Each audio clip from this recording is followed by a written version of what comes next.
So earlier this year, I got into a conversation with somebody asking who Sam Karana is, or Karana, or Karana, or however you pronounce it. Doesn't matter because it's a pseudonym. It's not a real person, not a real name.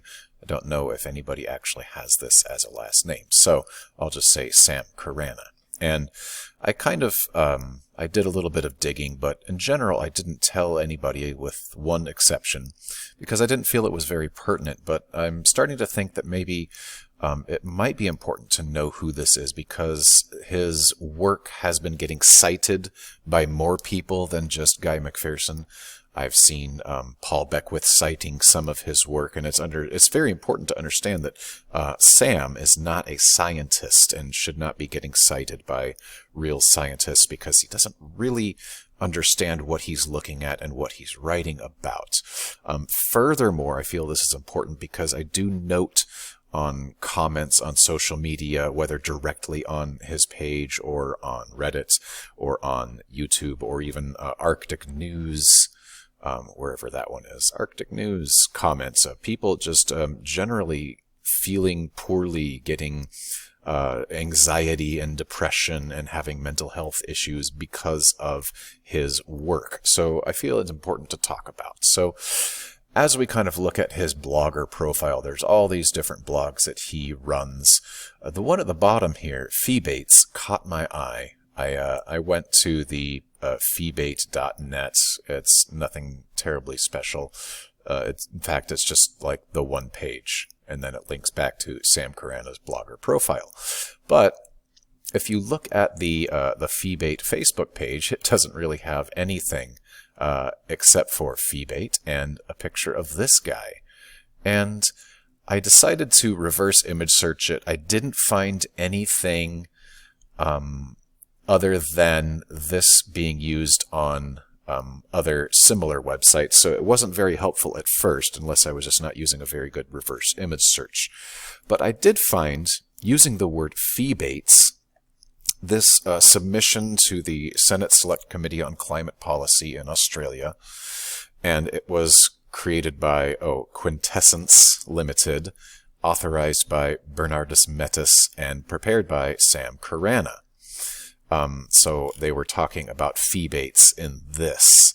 So, and there it is right there, Feebates. And so it was kind of an interesting thing to me. It's not a very commonly used word. And so I thought, okay, Sam Karana created this. Apparently he must work for this company or this guy. So I started looking around, and who is Bernardus Metis? Bernardus Metis, or Ben Metis, is this guy right here. He's the same guy that was in the picture that we saw on the Feebates page. And here, this is from the Facebook page Constitutional Challenge, which is another page that he runs, of a presentation he is giving in Canberra, Australia. And you can see in the presentation he's using a lot of the same kinds of stuff that Sam Karana creates, including like this is if you look very carefully, it is created by Sam Karana. So you could say, okay, well, that's just this guy's employee, and he has Sam do all of the graphics for him. But why isn't Sam himself talking about these things to the Australian government, et cetera, et cetera? So basically, this is Sam. He uses Sam as a pseudonym. I'm going to go over to the Constitutional Challenge Facebook page. It's just, it's got his stuff in here. I mean, he and this profile were both sharing things on his Facebook page. It's loading a little bit slowly, but I kind of scrolled down to find pictures from that same session. But basically, he's an advocate for government change. He's an advocate for all kinds of things. He is a policy developer, or at least that's what, about 10 years ago I was looking into him because, again, somebody asked me to. And there were more websites up that had Sam Karana's name on them where he listed himself as a policy developer. But really, he's a data visualization specialist. There was another website a few months ago where I had found that he had been hired as such for some company in Australia. But moving on. You can see here on Bernardus Metis's Twitter page, he's retweeting Sam Karana. which is, again, that's his other profile. You can see his profile picture on Twitter is the same picture as the Feebates Facebook page photo that I was referencing earlier. This is his YouTube page, which is loading slowly. He's got stuff on electric vehicles and various things like that. I also found something else, some stuff that is much older, that he's been kind of doing this online pseudonym and pseudonym in general thing for 30 years now.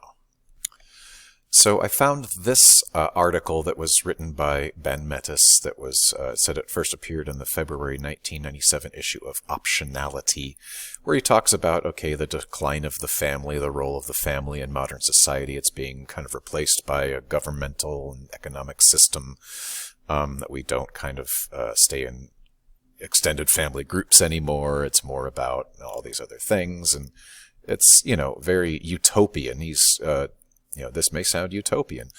He's definitely a utopian person who's got this, vision for the future. But it notes here, Bernardus is managing director of Quintessence, a marketing and consultancy company that has issued the policy magazine Optionality monthly since January 1991. So he's not using the name Sam Karana just yet, but I looked up this Quintessence business here, and it's basically, it's just him. There is no, there are no employees listed as Sam Karana, just owner, director, manager is this guy. Voluntaria.com does not work anymore. Optionality.net does not work anymore. I'm just getting 404s when I look at those. But I feel this is a pretty compelling case for not only the identity of Sam Karana, because it seems like this is the only guy that is consistently associated with him. He's been doing this same kind of thing for decades, just trying to create what he sees as positive social change. And I don't disagree on most of it, but I do think it's important because he is getting cited by real scientists, but he is not an expert.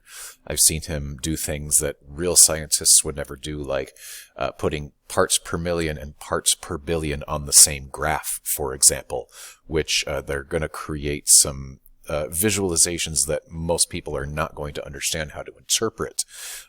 Just lots of what I would call sloppy work that most people seem to catch up on. I'll say most people that know what they're talking about seem to catch. But there's a lot of people in his audience that do not understand that this is not real science and not quality scientific work. And as I noted before, there are people that are feeling anxiety and depression, feeling all kinds of issues, physical issues even, and mental issues that are created by the alarmism and the poor analysis resulting from this kind of thing. And so I think it's important because I almost guarantee that some of these people that are being affected in these ways have even gone so far as to make certain decisions to no longer be a human being, if you know what I mean. I don't want to say certain words regarding that, but I almost guarantee that people have done that as a result of some of this work, especially as a result of this work, maybe in combination with the work of another person who shall not be named at the moment. And here's why. I decided to liken this to somebody that doesn't understand anything about like plate tectonics and earthquakes, but who might be really, really afraid of them because they get in the news, and then they are presented with some data like, oh my God, look at all these earthquakes happening right now all around the world. And then they're going to be like, oh, what are we going to do? There's all these earthquakes. Whereas somebody who knows the science and understands how frequently we have earthquakes in these different places and understands how to use the tools and understands that these are generally minor earthquakes. And in fact, this is a pretty quiet day for earthquakes globally. But what we have is somebody who's taking something that is visually maybe very alarming, that deals with issues that are very alarming. And it's like, look, this is happening now. Look, this is happening now. But we have no way to place it in the proper professional context. We have no filter We have no peer review to make sure that this is being appropriately represented for the kind of danger that it poses to us. So that is kind of my issue. That's why I'm feeling like it's important to make this important to make this video. Not because I disagree with him, because I think in many ways his heart is in the right place. We do have a climate emergency. We do need to take serious action, but what we don't need to do is feel depressed, anxious, or hopeless. Even if there is very little hope, what I don't want to see happen is people who have the capability to make positive change lose that capability because they are losing hope. Because we're not going to make positive change if we don't have hope. We're going to have no motivation. So I'm going to end this now. Thank you for watching, and don't lose hope.